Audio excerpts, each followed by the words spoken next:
ዛሬ የምንካፈለው የዮሐንስ ወንጌል ምዕራፍ 3 ላይ ከቁጥር 1 ጀምሮ እስከ 21 ያለው ነው እና የሰጠሁት ርዕስ መንፈሳዊ እውነታን መለማመድ ብዬ ነው ያልኩት። ግን ቅድም እህት ሐና ካለችው ነገር ጋር አብሮ ይሄዳል። እውነተኛ መንፈሳዊነት ወይም እውነተኛ የሆነ መንፈሳዊ ኤክስፒሪየንስ የሚል ነገር ነው ውስጡ ያለው ልል የፈለግኩት። ለአንብበው ክፍሉን የምናውቀው ክፍል ነው። ከቁጥር 1 ጀምሮ አነባለሁ በጌታ በኢየሱስ ስም። ከፈሪሳውያንም ወገን የአይሁድ አለቃ የሆነ ኒቆዲሞስ የሚባል አንድ ሰው ነበረ።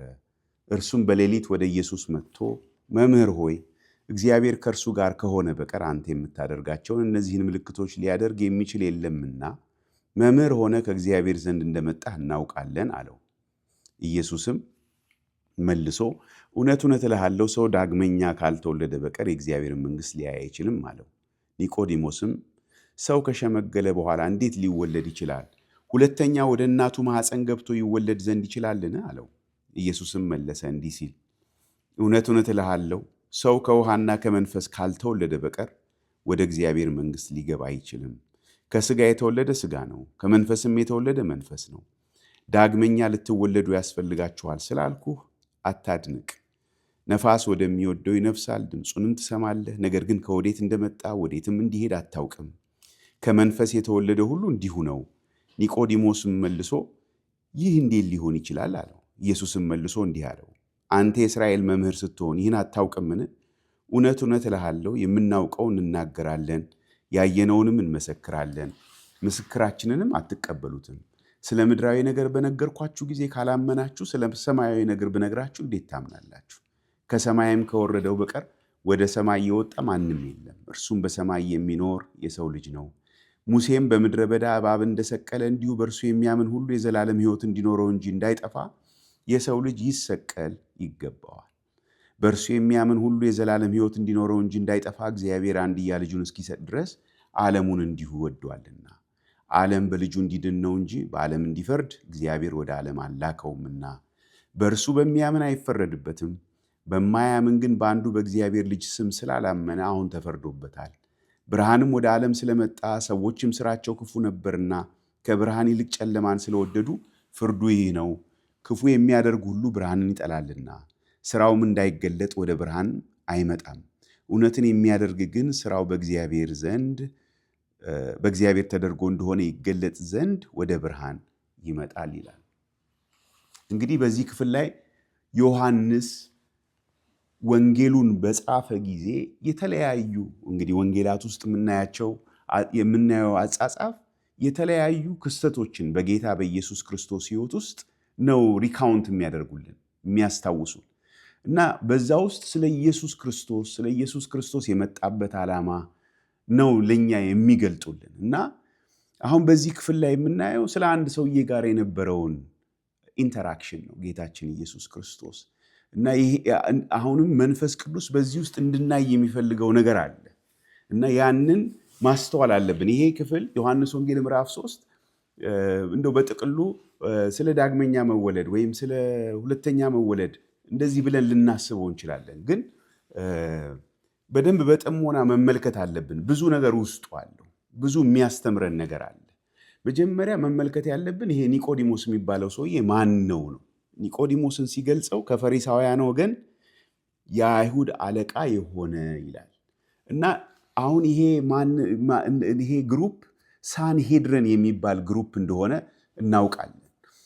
ይሄ ግሩፕ በአይሁድ መካከል ከፍተኛው የሕግ አውጪና የፍትህ አካል እንደሆነ ይነገራል። ዛሬ ድረስ አለ ሳንሄድረን የሚባለው ግሩፕ ወይም ስብስብ የዛ ክፍል አባል ነው። የዛ የሳንሄድሪን አባል ነው።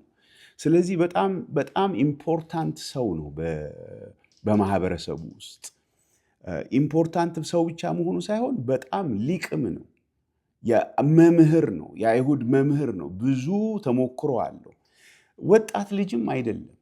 ሽማግሌ እንደሆነ መገመት እንችላለን። ምክንያቱም ከንግግሩ የእሱን ሀሳብ ማግኘት እንችላለን እና ወደ ጌታችን ወደ ኢየሱስ ክርስቶስ የመጣው እንግዲህ ጌታችን ኢየሱስ ክርስቶስ ደግሞ እድሜውን ማሰብ ትችላላችሁ። እድሜው እንግዲህ 30 ገና early 30s ውስጥ ያለበት ጊዜ ነው እና ትልቅ ሰው ነው ደርሱ የመጣው። ትልቅ የተከበረ ሰው ነው በመካከል በዚህ ስፍራ ላይ የምናየው እና ወደ ጌታ ወደ ኢየሱስ ክርስቶስ ደግሞ መቼ እንደመጣ ጊዜውንም መመልከት አለብን። ሌሊት ነው የመጣው ይላል። ምንድነው ምክንያቱ ስንል የሆነ ኮምፎርት አልሰጠው ይሆናል፣ ክብሩን ይነካ ይሆናል፣ ወይም ደግሞ ጥያቄ ሊያስነሳ ስለሚችል ነው በሌሊት መጥቶ ከጌታ ኢየሱስ ክርስቶስ ጋር ኮንቨርሴሽን ሲያደርግ ነው የምናየው። ይሄንን ነው ዮሐንስ ለኛ ሪካውንት የሚያደርግልን እና በመጣ ጊዜ ጌታችን ኢየሱስ ክርስቶስ ኢምፕሬስድ ሊሆን እንደሚችል ማሰብ እንችላለን። እስቲ እናንተ ራሳችሁን አስቡና አንድ የታወቀ በእድሜም ትልቅ የሆነ ሰው በማህበረሰብ ውስጥ ደግሞ ኢንፍሉዌንሻል የሆነ ሰው ተጽዕኖ አድራጊ ሰው ወደ እናንተ ሲመጣ የሆነ የሚያሽቆጠቁጥ ነገር አለው እና ሊል የፈለገውን ነገር ነው መስማት የምንፈልገው እና እሱም ደግሞ ሊል የፈለገው ነገር እንዳለ እናያለን። ኒቆዲሞስ ጌታ ኢየሱስ ክርስቶስ እንዲያውቅ የፈለገው ጉዳይ አለ እና እሱን እናነባለን። ቁጥር 2 ላይ መጥቶ ጌታ ሆይ አንተ ወይ መምህር ሆይ ነው የሚለው። መምህር ሆይ አንተ የምታደርጋቸው ነገሮች እንዲዋዛ አይደሉም። እግዚአብሔር ከእርሱ ጋር ያልሆነ ሰው ሊያደርጋቸው የሚችላቸው ነገሮች አይደሉም። ከዚህ የተነሳ አንተ ከእግዚአብሔር የመጣህ እንደሆንክ እግዚአብሔር ከአንተ ጋር እንዳለ ከእግዚአብሔር እንደመጣ አውቃለሁ አይደለም የሚለው፣ እናውቃለን ነው የሚለው። በብዙ ቁጥር ማለት ነው። ምናልባት ኒቆዲሞስና ጓደኞቹ ምናልባት ቤተሰቡም ሊሆኑ ይችላሉ። በኒቆዲሞስ አካባቢ፣ በኒቆዲሞስ ቤተሰብ፣ በኒቆዲሞስ ጓደኞች መካከል ኢየሱስ ቶፒክ ነው። ስለ ኢየሱስ ይነገራል። ኢየሱስ እንዴት የሚደንቅ ነገር ነው፣ የሚያሳያቸውን ምልክቶች ተመልከቱ እስቲ እያሉ ይነጋገራሉ።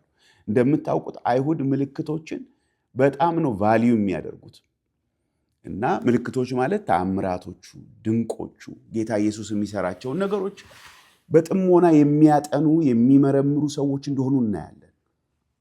ስለዚህ ኒቆዲሞስ እዚህ ላይ ኢየሱስ መሲሁ እንደሆነ ይወቅ አይወቅ ግልጽ አይደለም።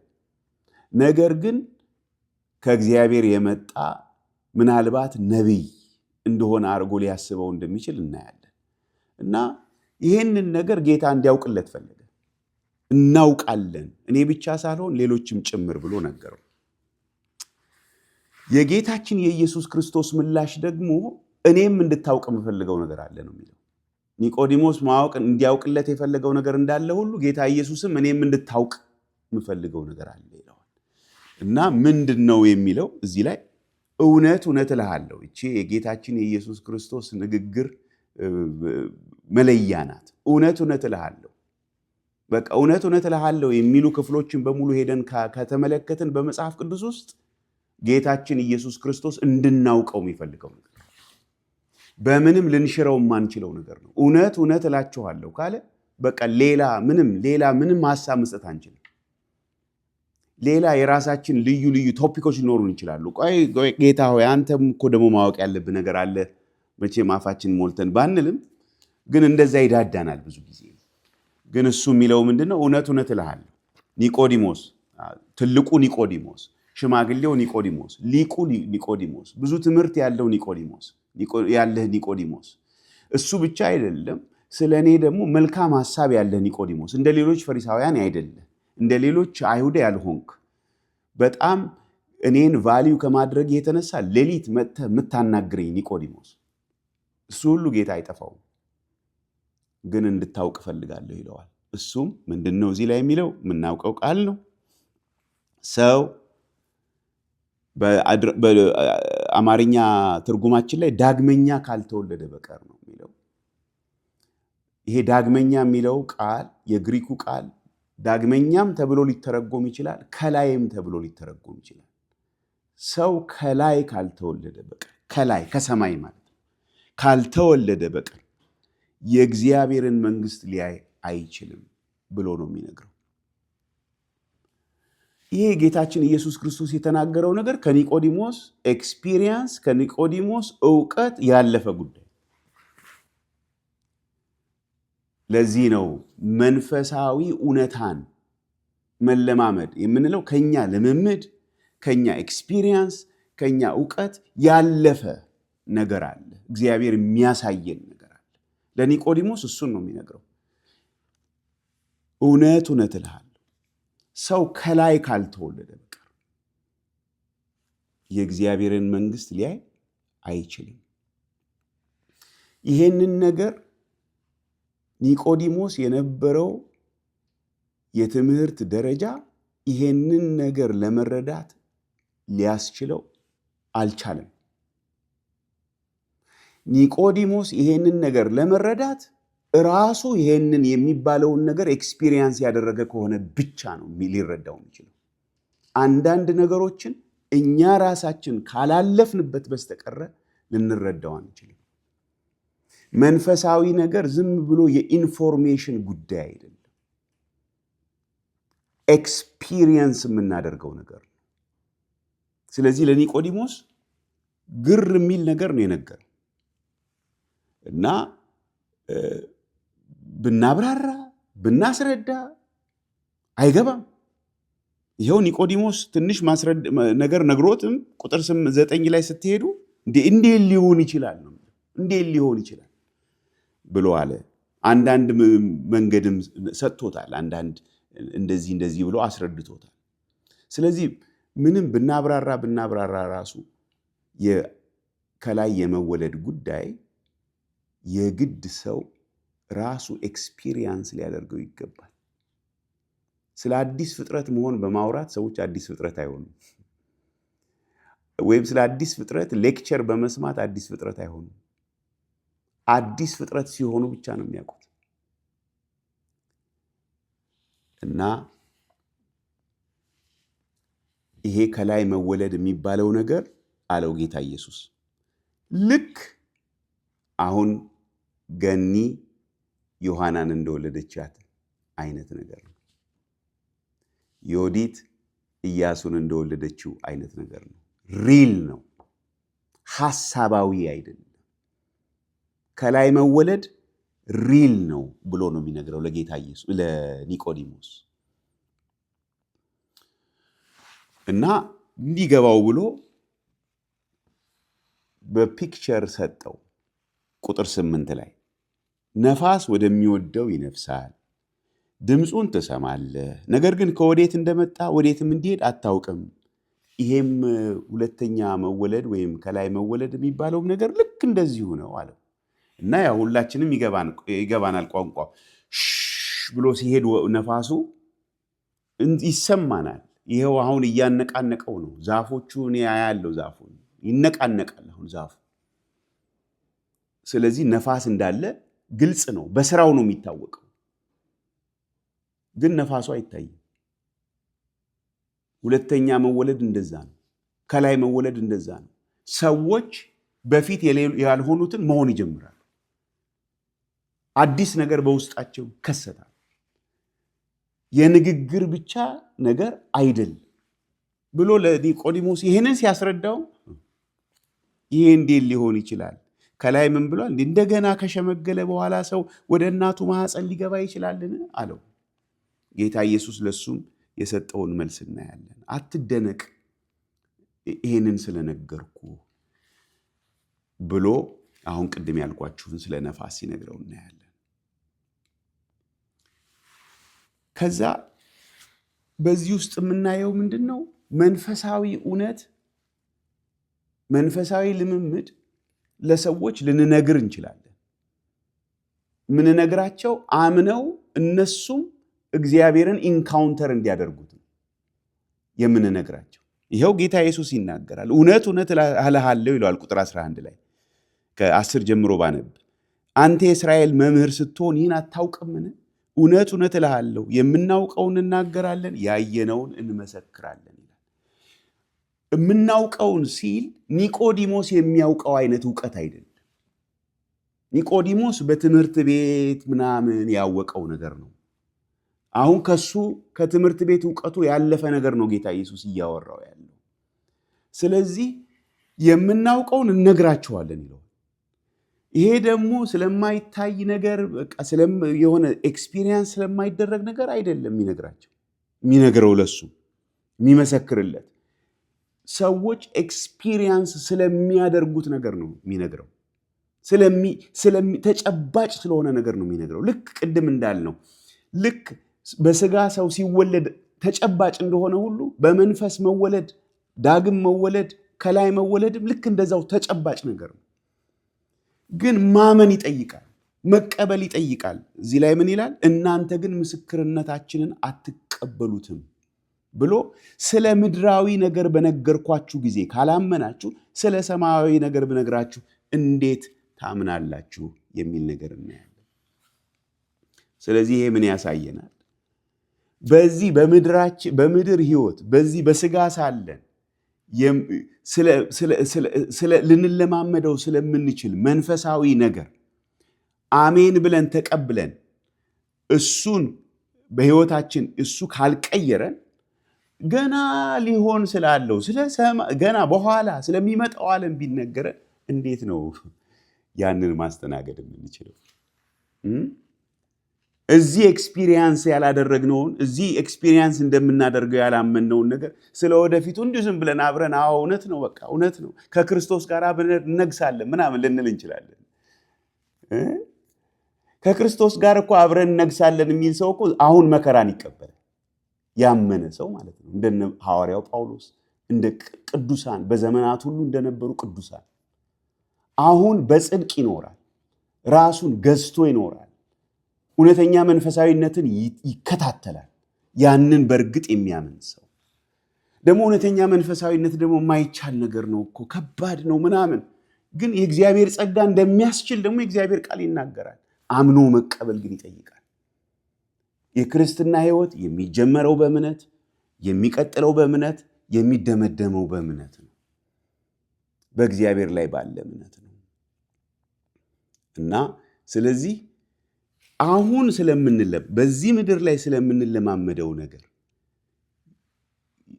የሚነገረንን መንፈሳዊ እውነቶች መቀበል ሲችል አንድ ሰው ማለት ነው። አሁን ኒቆዲሞስ ሁለተኛ ስለመወለድ ወይም ከላይ ስለመወለድ መቀበል ሲችል ይሄ ምድራዊ ነገር ነው የሚለው። እዚህ ስለ ምድራዊ ነገር ነው የነገርኩ፣ ስለ ሰማዩማ ብነግራችሁ እንዴት ልታምኑ ትችላላችሁ የሚለውን እናያለን። ስለዚህ ስለ ሰማያዊ ስለሚመጣው ዓለም የሚነገረው ነገር ተረት ተረት አይሆንብን። በተስፋ መኖር እንችላለን። በተስፋ መደሰት እንጀምራለን። በተስፋ መጽናት እንጀምራለን። ምክንያቱም ቀምሰናላ። ዝም ብሎ የአእምሮ እውቀት ብቻ አይደለም ያለን፣ ቀምሰናል። እየቀመስን ነው፣ እየተለማመድን ነው። መንፈሳዊውን እውነታ ስፒሪቹዋል ሪያሊቲ ለእኛ ሪል ነው፣ ኤክስፒሪየንስ እያደረግን ስለሆነ ማለት ነው።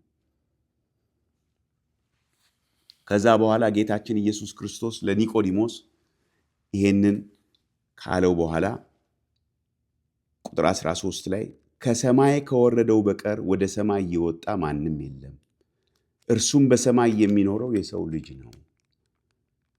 ሙሴ በምድረ በዳ እባብ እንደሰቀለ እንዲሁ በእርሱ የሚያምን ሁሉ የዘላለም ሕይወት እንዲኖረው እንጂ እንዳይጠፋ የሰው ልጅ ይሰቀል ይገባዋል አለው።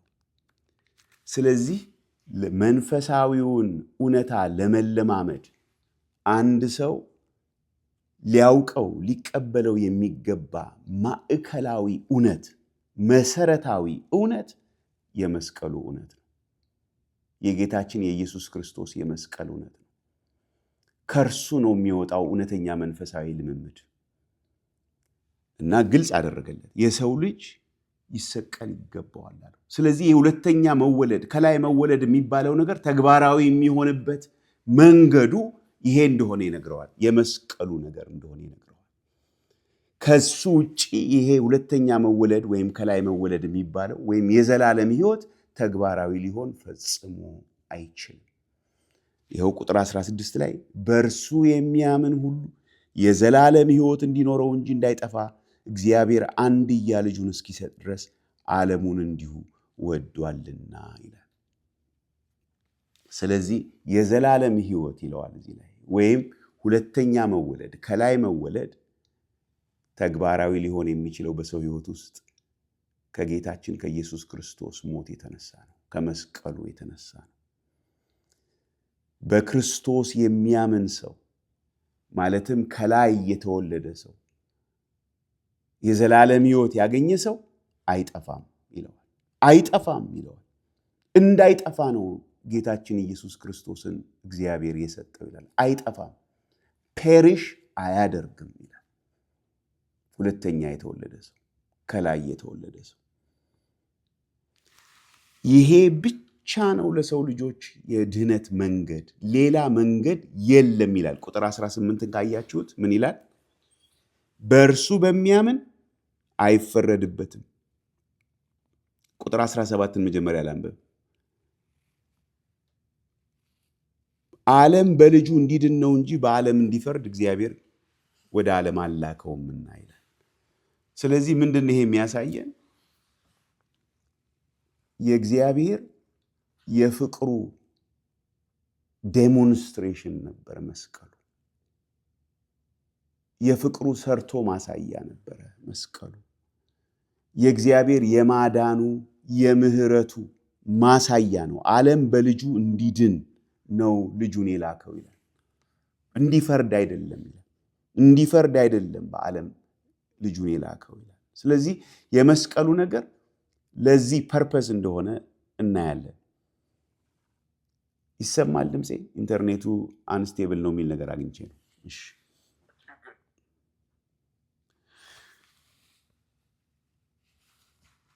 ከዛ ቁጥር 18 ላይ ይሄ ብቻ እንደሆነ ለሂዩማኒቲ ለሰው ሁሉ የድህነት መንገድ ግልጽ በሆነ መንገድ ይናገራል።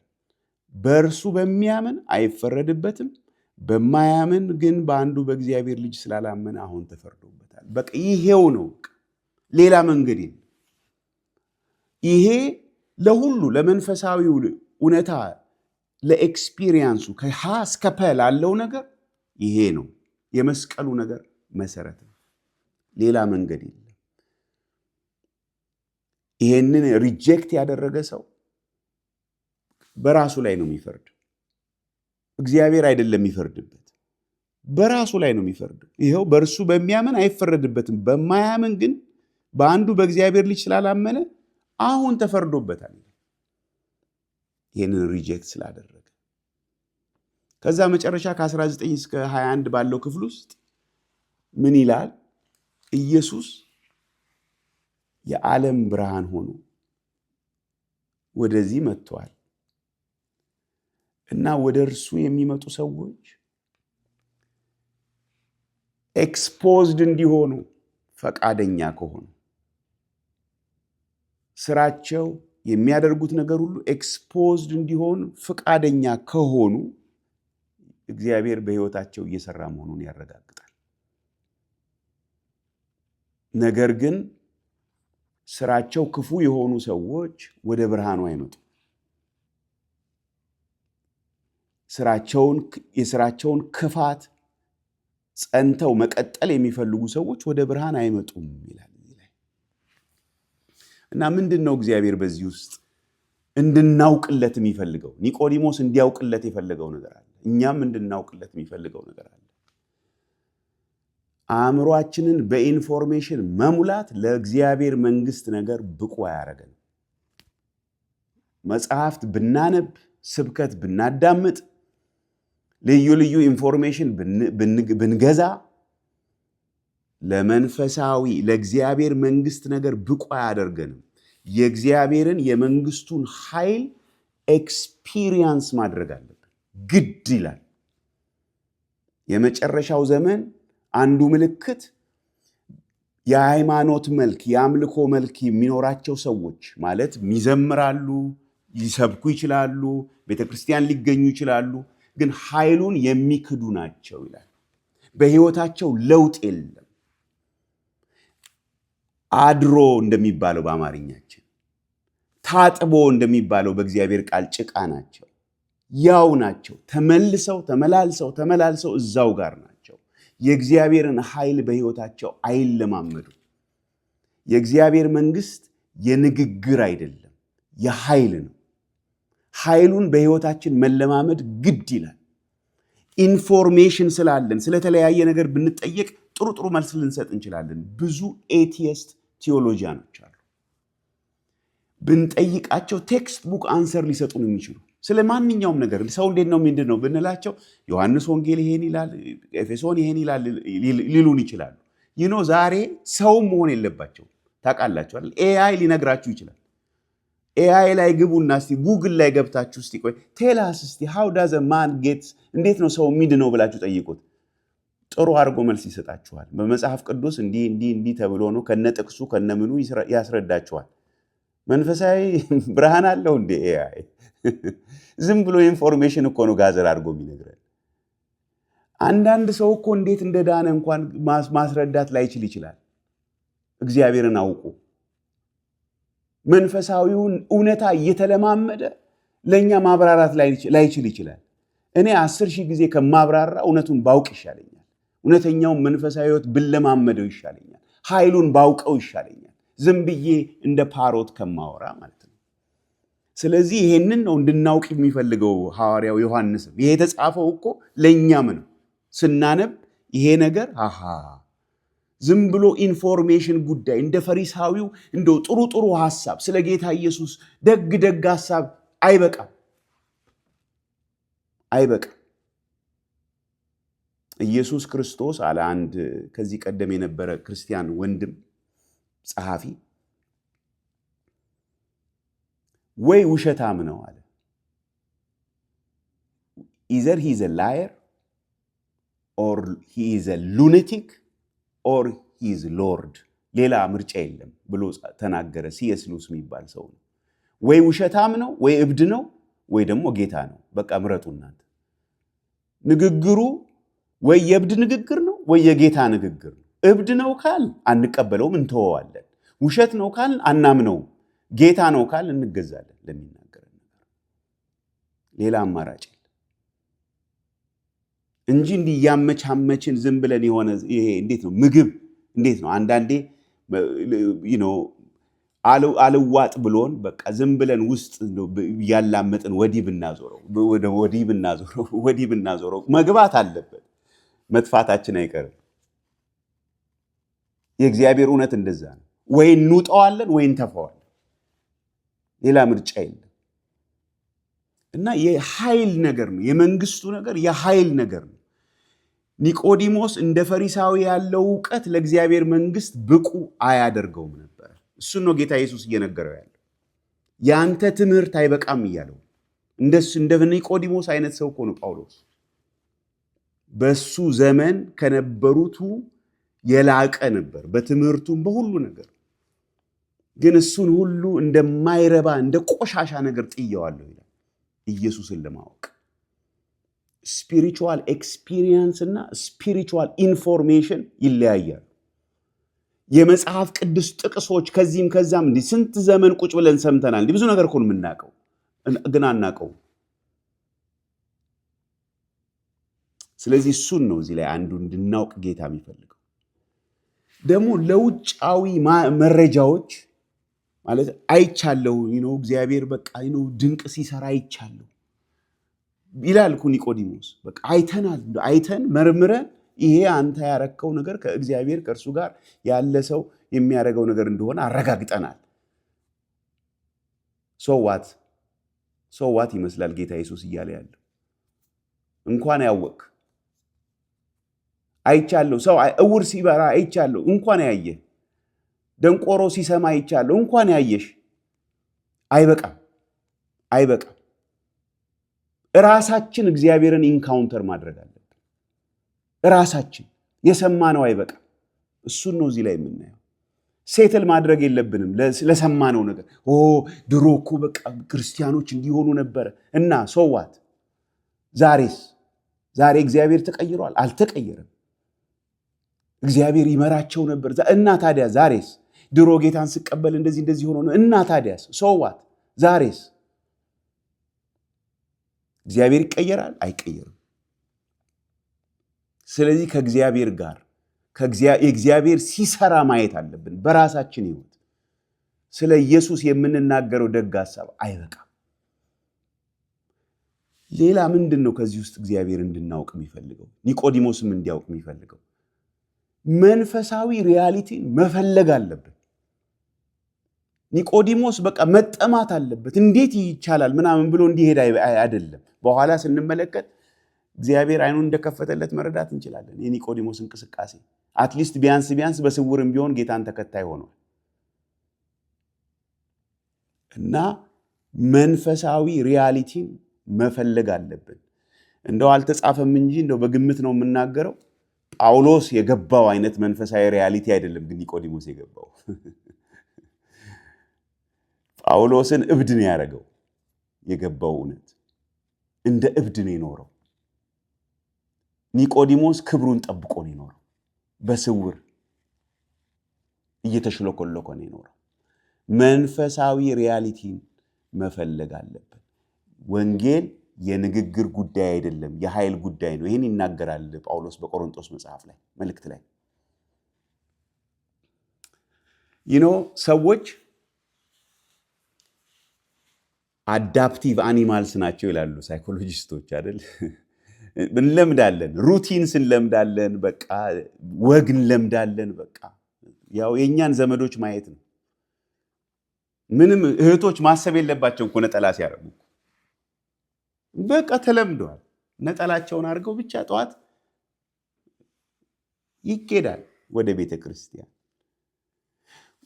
ዩ ቲንክ በልባቸው በቃ ሄጄ ከእግዚአብሔር ጋር ሪያሊቲ ኢንካውንተር ላደርግ ነው ምናምን እኮ አይደለም።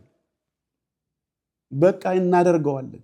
ይጦማል ዝም ብሎ፣ ይጸልያል ዝም ብሎ፣ አቡነ ዘበሰማያት ዝም ብሎ ይባላል። ሰው ይለምዳል፣ እንለምዳለን። ትርጉም የሌለውን ነገር ማድረግ ሁሉ እንለምዳለን። ትርጉም የሌለው አንዳንድ ነገሮች ለምን እንደምናደርጋቸው ራሱ አናውቅ። በቃ ሲደረግ ስላየን ነው የምናደርገው። ኖር እንላለን። ኖር ለምንድን ነው የምንለው? ሲደረግ ስላየን ነው። ትርጉሙ ሳይገባን ማለት ነው።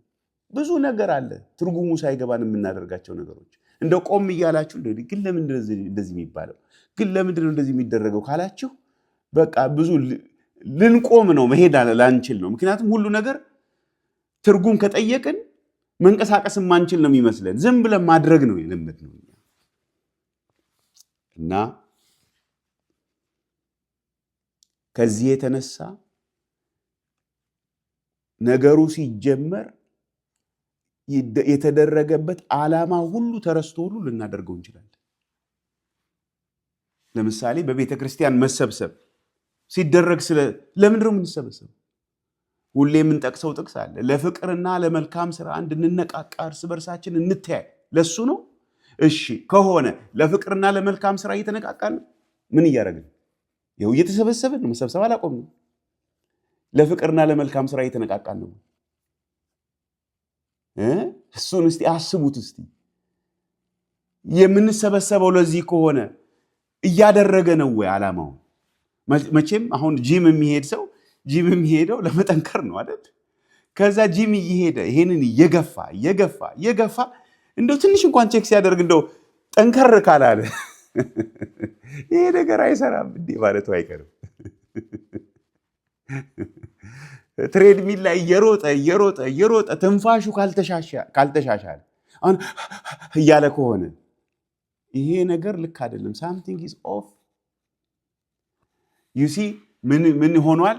ለምሳሌ አሁን እኔ ጂም ሄጄ ማሽኖቹን ሁሉ አይቼ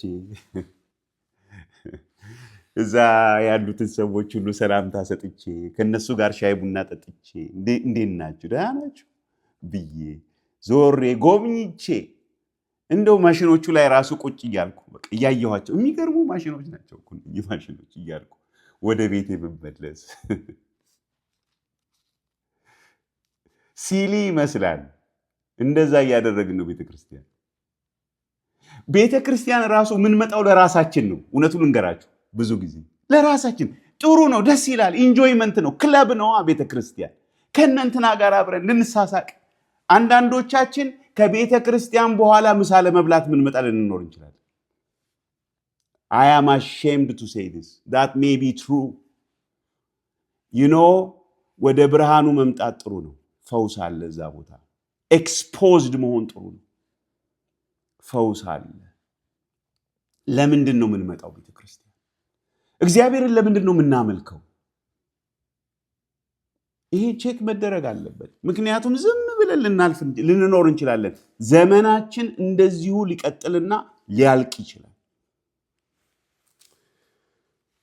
ሌላው ከዚህ ውስጥ እንድናውቀው ኒቆዲሞስም እንዲያውቅ የተፈለገው ኒቆዲሞስ እንግዲህ ወሬህን አቁም ነው እኮ እያለው ያለው ጌታ። ወሬህን አቁም፣ ስለኔ የምታወራውን ወሬ አቁም ነው እኮ እያለው ያለው። እየሄደ በየጓደኞቹ ቤት የዚህ ሰውዬ ነገር እኮ እንደው አይገርማችሁም? ደግሞ አሁን እዛ ጋር ደግሞ አንድ ሰውዬ እኮ በቃ አንድ ለምጻም ፈወሰ አሉ እኮ። አቁም ይሄን ወሬህን እያለው። ምንድን ነው ማድረግ ያለብን? ስለምናውቃቸው ነገሮች ማውራት፣ ስለሰማነው ነገር ማውራት ይቁምና ምስክርነታችን ምንድን ነው? ምንድን ነው ኢንካውንተር ያደረግነው እኛ? እዚህ ላይ እሱን ነው የሚለው። ስለምናውቀው ነገር እንናገራለን፣ እንመሰክራለን ይላል። ምንድን ነው የምንመሰክረው? ያ ኢየሱስ እኮ በቃ ከኢየሱስ ሌላ እኮ በቃ የሚያድን የለም ምናምን ሪሊ ይላሉ ዘመዶቻችን እያዩ። ሪሊ ዱ ዩ ሪሊ ቢሊቭ ዛት? ከኢየሱስ ክርስቶስ ሌላ አዳኝ የለም ብለህ ታምናለህ? እንደዚህ እሺ። እና ታዲያ አንተ አሁን የኢየሱስ ክርስቶስ ተከታይ ነህ? ኧረ ተው እባክህ ተው ይላሉ እኮ ዘመዶች፣ ጓደኞች ያውቃሉ እኮ ያዩናል እኮ።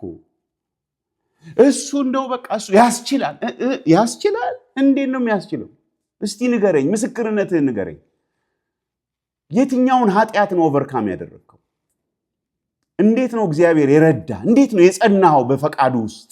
እንዴት ነው የእሱን ፈቃድ ለይተህ ያወቅከው? እንዴት መራህ? እንዴት አስተማረ? ትላንትና ከኖርከው ኑሮ ዛሬ ህይወት ተለውጧል በእርግጥ ወይስ ስታቲክ ነው ህይወት? ያው ነው ኑሮ ወይስ በእርግጥ እንደምትለው እያደር እየደመቀ የሚመጣ ነው ወይ ህይወት? ምስክርነታችን እሱ ነው ወይ? በቃ ሌላው ወሬው ይብቃ እኮ ነው። ምስክርነት ሊኖረን ይገባል እያለ ነው በዚህ ክፍል ውስጥ ጌታ።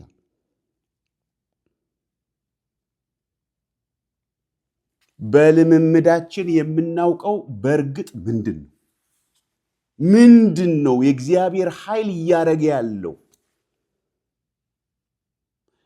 በዚህ በምድር ህይወታችን የእግዚአብሔርን ኃይል ሪል በሆነ መንገድ ኤክስፒሪየንስ ካደረግን ስለሚመጣው የተነገረውን ነገር ላይ በልባችን ውስጥ ያለው ኮንፊደንስ ይጨምራል፣ ይደምቃል።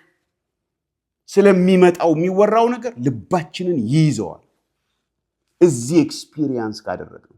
እዚህ ግን ኤክስፒሪየንስ ካላደረግን የእግዚአብሔርን ኃይል አሁን ዛሬ በህይወታችን ስለዛ ሲነገር ልባችን የሚያውቀው ነገር ምን መሰላችሁ? ያ ተብሎ ተጽፏል ምናምን ነው ምንለው። አናምነው። እንደማናምነውም ላናውቅ እንችላለን። ኢየሱስ ይመጣል። ይመጣል ተብሏል። ያው ይመጣል ተብሎ 2000 ዓመት ቆየ ነገሩ፣ ግን ይመጣል ተብሏል። ብቻ ይመጣል። እንደዛ ነው መባል ያለበት። ይመጣል። አረ በደጅ ነው እኮ ብለው ነበር እነሱም። የ2000 ዓመት አለፈ። ልባችን ውስጥ ያለው እንዲህ ነው የሚሆነው። ስለዚህ ዛሬ የእግዚአብሔርን ኃይል በህይወታችን መለማመዳችን በምድር ስለ ሰማዩ የሚናገረንንም ነገር በደንብ እንድናምን አቅም ይሆነናል። እንግዲህ ለሰዎች የምንነግረው መሰረታዊ ነገር፣ የምንመሰክረው መሰረታዊ ነገር፣ ሰዎች ሊያምኑት ሊቀበሉት የሚገባ መሰረታዊ ነገር የጌታችን የኢየሱስ ክርስቶስ የመስቀል እውነት ነው። እሱን ነው እዚህ ላይ የምናየው። በቃ ይሄ መሰረታዊ ነገር ነው። ለኒቆዲሞስ ጥያቄ መልሱ ይሄው ነው። የሰው ልጅ ሊሰቀል ይገባዋል። ለማንኛውም የእግዚአብሔርን ኃይል ለመለማመድ በምንሻበት ነገር ሁሉ ላይ የጌታችን የኢየሱስ ክርስቶስ መስቀል መሰረታዊ እውነት ነው። ሊነገር ሊመሰከር ይገባል። እንዲሁ ዝም ብሎ እንደ ገደል ማሚቶ ሳይሆን በደንብ በህይወታችን እየተለማመድ ነው የምንናገረው ነገር ይሄ የክርስቶስ የመስቀል ስራ በረከት ነው፣ ፍሬ ነው፣ ይኸው በህይወቴ አስችሎኛል የምንለው የምንመሰክረው የምናውጀው ነገር ይኸው እና ሌላ በዚህ ውስጥ እግዚአብሔር ኒቆዲሞስ እንዲያውቅ እኛም እንድናውቅ ሰው ሁሉ እንዲያውቅ የሚፈልገው ነገር እግዚአብሔር ሰዎችን ሁሉ ይወዳል እና ሰዎች ሁሉ እንዲድኑ ይፈልጋል። የእሱን ስጦታ እስከተቀበሉ ድረስ ማንም ሰው እንዲጠፋ አይፈልግም። ሰዎችን ሁሉ ይወዳል። ይሄን እንድናውቅ እግዚአብሔር ይፈልጋል። እንግዲህ ምን እናርግ? ምን አርጉ ነው እያለን ያለው ጌታ? እንመርምር። እንግዲህ ምርመራን መውደድ አለብን። እንመርምር። እውነት በእንግሊዘኛ ነበር የጻፍኩትና የጻፍኩት ራሱ እኔን ደስ አሰኘኝ። የጻፍኩትን ልንገራችሁ፣ በእንግሊዘኛ የጻፍኩትን Truth hurts, but when accepted, it heals many ills. እንዴ ይሄ ነገር ግጥም ነው እንዴ ብዬ ጻፍኩት ነው። Truth hurts, but when accepted, it heals many ills. እውነት ያማል፣ ለተቀበሉት ግን ብዙ በሽታዎቻችንን ይፈውሳል። እንመርምር። ምን እንመርምር? እስቲ የእግዚአብሔርን ኃይል እየተለማመድን ያለ ነው እንዴ? ይሄ ቬግ ነገር እንዳናወራ። ቬግ ማለት ዝም ብሎ በቃ ምሕረቱ፣ ቸርነቱ እሱን ወደ ጎን እናድርገው። እሱን አይበቃም። እስቲ አስረዳኝ፣ እስቲ አስረጂ። የእግዚአብሔርን ኃይል እንዴት ነው እየተለማመድን ያለ ነው? እንደው አንዳንዴ ሳይሆን የእግዚአብሔርን ኃይል በደንብ በሕይወታችን እንዴት ነው እየተለማመድን ያለ ነው? እኛ እኮ የጌታ የኢየሱስ ክርስቶስ ተከታዮች ነን። እንደው አንዳንድ ጥያቄዎች ልጠይቃችሁ። እስቲ በእኛ በኩል ክርስቶስን ወደ ማወቅ እየመጣ ያለው ሰው ማን ነው? ምስክሮች ከሆነ ማን ነው እየመጣ ያለው ወደ ጌታ? ማመጣ? ማን ነው ነፃ እየወጣ ያለው? ከምንድን ነው ነፃ እየወጣ ያለው? እየወጣች ያለችው ከምንድን ነው? እስቲ ማን ነው እሱ? እንጠይቅ፣ እንመርምር። ምክንያቱም የምንመሰክረው እኮ ሰዎች ነፃ እንዲወጡ ነው፣ እንዲድኑ ነው፣ ከእግዚአብሔር እንዲተዋወቁ ነው፣ ዳግም እንዲወለዱ ነው፣ ከላይ እንዲወለዱ ነው። ከዛ ያልነሰ ዝም ብሎ የቤተ ክርስቲያን አባል ለመጨመር አይደለም እኛ የምናገለግለው። የእግዚአብሔር መንግስት ሰዎች እንዲሆኑ ነው። ሰዎች በእኛ መንፈስ ቅዱስ እየሰራ ያለው ለመሆኑ እንዴት ነው? እስቲ እንመርምር። ሌላ ይሄ እንግዲህ ይሄ ሁሉ ምንድነው? እግዚአብሔር በእኛ እየሰራ ያለው ኃይሉ ምን ይመስላል? እስቲ እሱን ቼክ እናርግ በሚለው ስር ነው። ሌላ ደግሞ እስቲ የጌታ መምጣት ሪሊ ውስጣችን መጓጓት አለ ለመምጣቱ? እንደው ከልባችሁ ይሄን እንድትመልሱ ነው ጠይቃችሁ። ኖት ከላይ አይደለም። እንደው በእውነት ይናፍቃችኋል ጌታ ኢየሱስ መምጣቱ? እንደው ማስረጃውስ ምንድን ነው ለምንሰጠው መልስ? ለምሳሌ አሁን እንዲህ እንላለን፣ አዎ ናፍቃለሁ፣ የጌታ መምጣት ይናፍቀኛል። ደግ፣ እሺ፣ ማስረጃው እንደሚናፍቅ እሱ እንደሚመጣ ተስፋ የሚያደርግ ኑሮ ነው የኖርሽ ያለሽው? ማራናታ ህይወት ነው ህይወትህ? ቼክ እናርግ፣ እንመርምር።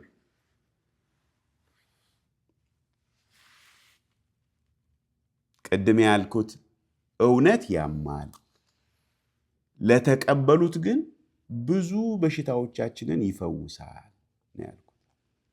ስለዚህ ማን ነው እስቲ በውስጣችን የጌታ መምጣት ይናፍቀናል ወይ? የጌታ መምጣት መናፈቅና የእግዚአብሔር ኃይል በእኛ ህይወት ውስጥ መስራት አብረው የተዛመዱ ናቸው። የጌታን መምጣት ሰው መናፈቅ የሚችለው አሁን ዛሬ የእግዚአብሔርን ኃይል በህይወቱ እየተለማመደ ከሆነ መቼ ነው የሚል ነገር ይመጣል ውስጡ። አለበለዚያ ምን እንደሚል ልንገራችሁ። ትንሽ ቆይ፣ ልጆቼ ይደጉበት፣ ያላገባው ትዳርም ሊያዝና የትዳርን ኢንጆይመንት ትንሽ ሊይበት፣ ትንሽ ጊዜ ስጠኝ ነው የምንለው። ባፋችን አይደለም ልባችን የሚለው እንደዛ ነው። ግን የጌታን ግን መምጣት ግን እንድንናፍቅ የሚያደርገን ዛሬ በምንኖረው ኑሮ ውስጥ የእግዚአብሔርን ኃይል እየተለማመድን ከሆነ ያ ተግባራዊ ይሆናል። ስለዚህ እንመርምር። አንድ ሁለተኛ ምን እናርግ? ንስሐ እንግባ። አመለካከታችንን እንቀይር። ስለምኑ ያለ ኃይል መኖራችን ግድ አይሰጠን። ኃይል አልባ መሆናችን ግድ አይሰጠን። ይሄ መቀየር አለበት። ይሄ አስተሳሰብ ግድ አይሰጠን። ኢንዲፍረንት ነን። ኃይል እንደጎደለ አይረብሸንም፣ አያውከንም። ይሄ ነገር እግዚአብሔርን ይሄ ለመጎትጎት የሚያደርግ አይነት ነገር ውስጣችን የለም። በቃ እንግዲህ ከሰጠን ሰጠን፣ ካልሰጠን አልሰጠንም ነው። ጥማት የለም ውስጣችን። ንስሐ እንግባ። ከዛ በኋላ መጨረሻ ግን ልናደርግ የሚገባው ምንድን ነው? ፕራዮሪታይዝ ማድረግ አለብን። ማስቀደም ያለብን ነገር አለ። አንዱ ማስቀደም ያለብን በዚህ ክፍል መሰረት ምንድን ነው? የመስቀሉን ቃል መልእክት ነው። ለአይሁድ ማሰናከያ፣ ለግሪኮች ሞኝነት ነው ይላል ሐዋርያው ጳውሎስ። እኛ ግን የተሰቀለውን ክርስቶስን እንሰብካለን ይላል። የመስቀሉን ቃል በቃ እሱ ዋና ነው። በምንናገረው በምንኖረው፣ ቅድምም ወንድማችን እንዳለ ክርስቶስ ማዕከል መሆን አለበት። የመስቀሉ ነገር ነው በቃ የህይወታችን መሰረት ነው። ዓለም ለእኔ የተሰቀለበት፣ እኔም ለዓለም የተሰቀልኩበት፣ ከክርስቶስ መስቀል በቀር ሌላ ትምክህት ከኔ ይራቅ።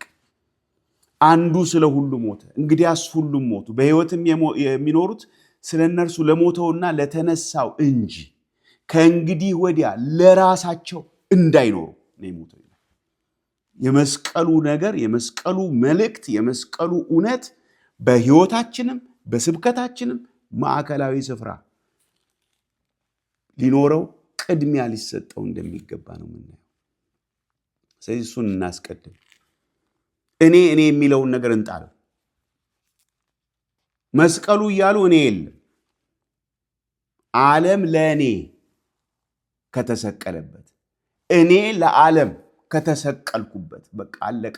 ተለያይተናል። እዛ ጋር እርሱ ነው ቋንቋ። አሁን እሱ ምን ይላል? እሱ ምን ይፈልጋል?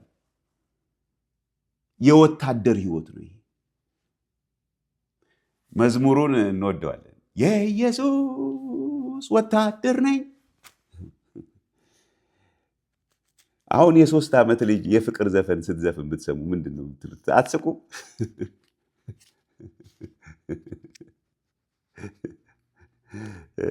ጸጋ ብትዘምር አሁን ሰለሞን ትስቃላችኋል። ያስቅ ነገር ነው። አሁን ምኑን አውቀው ነው አሁን እሷ ትላላችሁ? እስቲ አስቡት። አሁን ይሄን መዘመር እንችላለን። የኢየሱስ ወታደር ነኝ። ሌላ መዝሙር ላምጣላችሁ ቀረብ ያለ። ነፍሴ ወደ አምላኳ ስጋም ወደ አፈሩ ሳይመለስ ቶሎ ቶሎ ብዬ ምኑን ልጨርስ? ምኑን? ስራዬ ምንድን ነው? ስራዬ ምንድን ነው የምሰራው? ኢንስፔክሽን ነው? ኮፊ ሾፕ ነው? አይቲ ነው? ኮንስትራክሽን ነው? ነርሲንግ ነው? ሜዲሲን ነው? እሱ ነው ስራው ምንጨርሰው? ለመሆኑ እየሰራን ነው? ምን እየሰራን ነው? ቅድም ትናንትና እየጠየኳት ነበር ፍሬ። አንድ አዲስ ክርስቲያን መጥቶ በመካከላችን ነፍሴ ወደ አምላኳ እያልን እንደዚህ በቃ ስጋም ወደ አፈሩ እያልን ስንዘመር ሰምቶ ግን እናንተ የምትሰሩት ይሄ ሌት ተቀን የምትተጉበት ስራ ምንድን ነው ቢላል፣ ምንድን ነው የምንለው? እኔም እንደዛ ሰራተኛ መሆን እፈልጋለሁ ቢላል ምንድን ነው የምንለው? ወገኖቼ እንመርምር። ብዙ ነገሮችን እንላለን፣ የምንለውን ግን ራሱ አናስተውሉ። we are going through the motion። ከልጆቹ ጋር አንድ የምንሰማው መዝሙር ነበር። በቃ we go through the motion። በቃ ዝም ብለን ነው የምናደርገው። ስለዚህ የመስቀሉን ቃል ማዕከል እናርግ። ሁለተኛ ፕራዮሪታይዝ የምናደርገው ነገር ግን ጸሎት ነው። ጸሎት። መዝሙር 105 ላይ ቁጥር 4 ምን ይላል? በአዲሱ መደበኛ ትርጉም ላይ ላንብበው። መዝሙር 105 ቁጥር 4 የአዲሱ መደበኛ ትርጉም ይሻላል ብዬ ነው። እግዚአብሔርንና ኃይሉን ብርታቱን ነው የሚለው። ብርታቱን ፈልጉ ፊቱንም ዘወትር ፈልጉ። ምን ፈልጉ ይላል? እግዚአብሔርን፣ ኃይሉን፣ ፊቱን። በእንግሊዘኛው ላይ እግዚአብሔርን፣ ኃይሉን፣ ፕሬዘንሱን ነው የሚለው። ሀልዎቱ። እግዚአብሔርን ፈልጉ። ምኑን ፈልጉ? ብርታቱን ፈልጉ። እግዚአብሔርን አግኙት ማለት ነው በሌላ ቋንቋ። ኃይሉንም አግኙ፣ መገኘቱንም አግኙ። ሶስቱም እናንተ ጋር መሆን አለበት። ጸሎት ነው ይሄ ደግሞ እንዲሆን ተግባራዊ የሚያደርገው ጸሎት። አለቅም ማለት አለብን። በጣም በጣም በጣም በጣም አጥብቀን መፈለግ አለብን። በተለይ ዛሬ በጣም ዘመኑ አጭር ነው ይላል አንደኛ ጴጥሮስ ላይ። አጭር ነው፣ አልቋል። ባለቀ ሰዓት ውስጥ ነው ያለ ነው ማለት ምን ማለት ነው? በቃ በሚቀጥለው ዓመት ይመጣል ሳይሆን እኔ ራሴ በሚቀጥለው ዓመት ላልኖር እችላለሁ፣ ሊሄድ እችላለሁ። ማንም ጋራንቲ የሆነ የለም እዚህ ከዚህ በኋላ 10 ዓመት 20 ዓመት ሀውድዊ ነው። እግዚአብሔር የሰጠን ጊዜ አለ። በሰጠን ጊዜ ውስጥ እግዚአብሔር የሰጠንም ስራ አለ። ስራው ምናልባት ኮምፕሊትሊ ረስተነው ሊሆን ይችላል። የተሰጠን ስጦታ እኮ እንሰራ ዘንድ ነው። ታውቃላችሁ አይደል? እንድንሰራበት ነው፣ እንድናተርፍበት ነው። መክሊት የሚለው ምሳሌ እሱ ነው። ስለዚህ እግዚአብሔርን በቃ ኃይሉን፣ መገኘቱን ኮንቲኒዋሊ ነው የሚለው በዚህ ላይ በእንግሊዘኛው ላይ በአማርኛው ላይ ዘወትር ይላል። ዘወትር በቃ ፈላጊዎች መሆን አለብን፣ መፈለግ አለብን። ዘማሪዋ እግዚአብሔርን ፈላጊ ነው ብላ ዘምራለች። እኛ ደግሞ እግዚአብሔርን ፈላጊዎች እንድንሆን ነው ማካፈላችሁ። ምንድን ነው የምንፈልገው? እግዚአብሔርን ስንፈልግ እግዚአብሔርን መለማመድ እንፈልጋለን።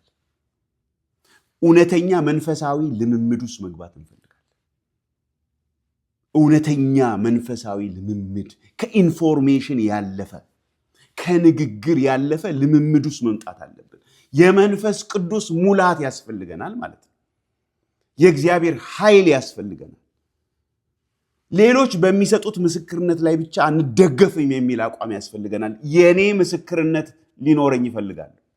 እኔ መመስከር አለብኝ። እኔ የምመሰክረው ይሄ ነው ማለት አለብን። ስለ እግዚአብሔር ኃይል እንትና እንዲህ ነው የሚለው ሳይሆን እኔ መለማመድ እፈልጋለሁ። እንደዛ መፈለግ አለብን። ኃይሉን በኃጢአት ላይ ድል እንዴት እንደምንነሳ ኃይሉን በመንፈስ ቅዱስ እንዴት እንደምንመራ ምስክርነት ያስፈልገናል። መንፈስ ቅዱስ ሲጠቀምብን እንዴት እንደሆነ ይኸው ጴጥሮስ የመሰከረውን ቅድም ወንድማችን አካፍሎናል።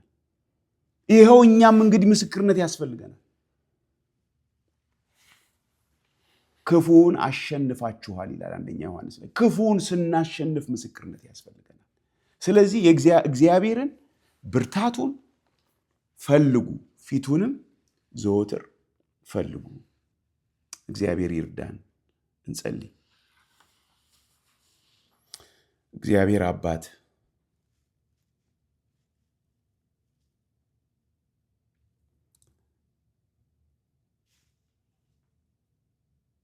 ስለ ቃልህ እናመሰግንሃለን ጌታ ሆይ።